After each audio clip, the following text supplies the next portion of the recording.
Do you constantly feel like your life is out of your control? Do you often face challenges that are so large that there is no way you could possibly surmount them? Well, listen up. Here's a way to change that. The Obstacle is the Way by Ryan Holiday. How would you react if you were falsely accused of something and thrown in jail? Reuben Carter, at the height of his boxing career in the mid-60s, was falsely accused of triple homicide. He was thrown in jail following a bogus conviction. If it was me or any other person in that situation, he would probably break down. But not Reuben. He studied hard. He became a student of the law, and after 19 years, he got the verdict overthrown. Now, what do you think he did after he got out? Did he sue the court and the justice system, or did he seek damages? No, he did none of that. He simply resumed his life. Because to him, anything else would mean that he was not given something that he was owed. That is the philosophy of the ancient Stoics. People with that attitude change the world. They are the ones who conquer their biggest fears. This book is about Stoicism, which simply put is being the complete master of your emotions. Here is what the book is about in the words of the author himself. It's a story as old as time itself.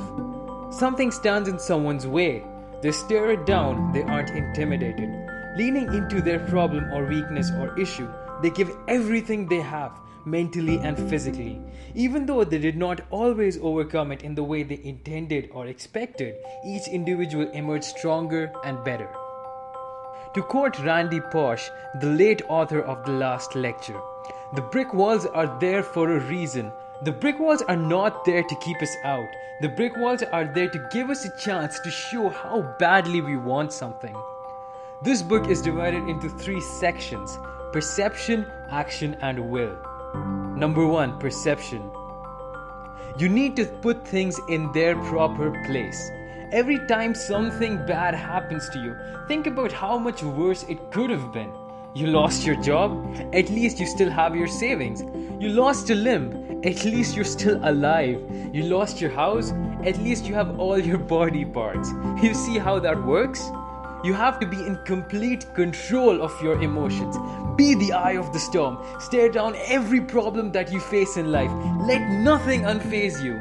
Now it's obvious that sometimes life will get to us and will try to wear us down. If you lose a loved one, you have to mourn. But when you come back stronger than ever. Stoicism is not about never crying. It's about being in control of when you cry and bouncing back stronger than ever. As Stephen Covey talks about in The 7 Habits of Highly Effective People, only pay attention to your circle of influence. If you can't do something about a problem, there is no need to fret about it, accept what is and move forward. As the old cliche goes, what doesn't kill you makes you stronger. Part 2, action. You have to break through whatever mental and physical barriers you have and take action. There is no other way. You cannot sit around and read theory all day. Get out there and break some brick walls. People turn shit into sugar all the time. Yes, we have many problems in the world. Racism, sexism, economic problems are all an integral part of our lives. But what are you going to do? Cry about it? Where is that going to take you? Say yes to opportunities. Love every moment of hardship. Figure out a way to make things happen. Find your Trojan horse. Gain momentum. As the author says, stop looking for angels and start looking for angles. Approach things in different ways. Another important thing to remember is that you should follow the process. People often cry about how they don't have subscribers on YouTube, but are they following the process?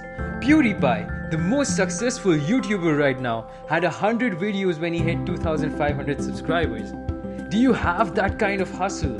You need to trust the process. At the end of the day, know that no matter what happens, you will be okay. And that's what will give you the strength to keep on hustling and moving forward. Whatever you choose to do it right. Dropping out of college is all the rage these days, and that's alright, and it makes sense in some ways, but make sure that whatever you do it 100%. If you drop out of college, be the best damn college dropout there is. And if you decide to stay, be the best student. Don't half-ass your way through life. Part 3. Will.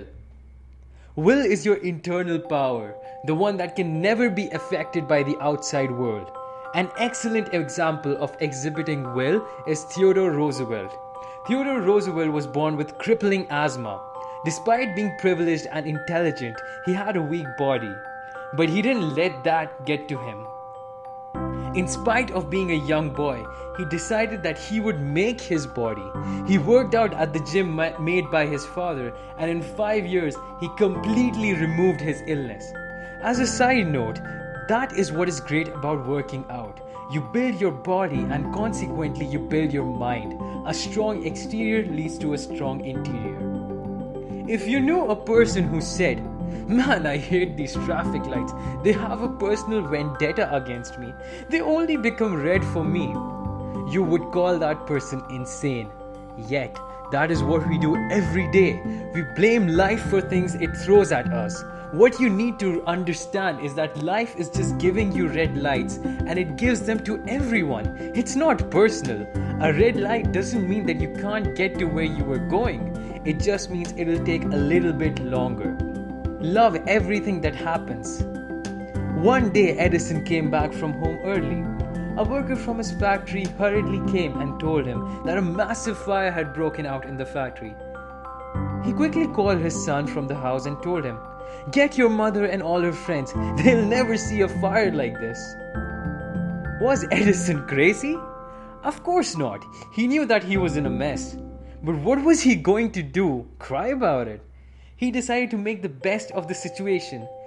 Eventually, his company recovered and was made stronger because of the losses and went on to make $10 million in revenue the next year, which would be about equal to $200 million by today's standards. And that is the crux of the whole book. When you have a problem, you can either sit down and mope about it, or you can pull yourself up and get to work. You have just one life. The author urges us towards the end to think about our mortality. At the end of the day, we're just specks of sand floating in an endless universe. There is nothing you can do that can change that. But you still try to make a difference and rage against the dying of the light. Ryan Holiday sums it up the best when he says, "See things for what they are, do what we can, endure and bear what we must. What blocked the path now is the path. What once impeded action advances action. The obstacle is the way." This was a life-changing book for me. I hope it'll make a difference to the way you live your life as well. And as always, like and subscribe if you would like to see more of similar content.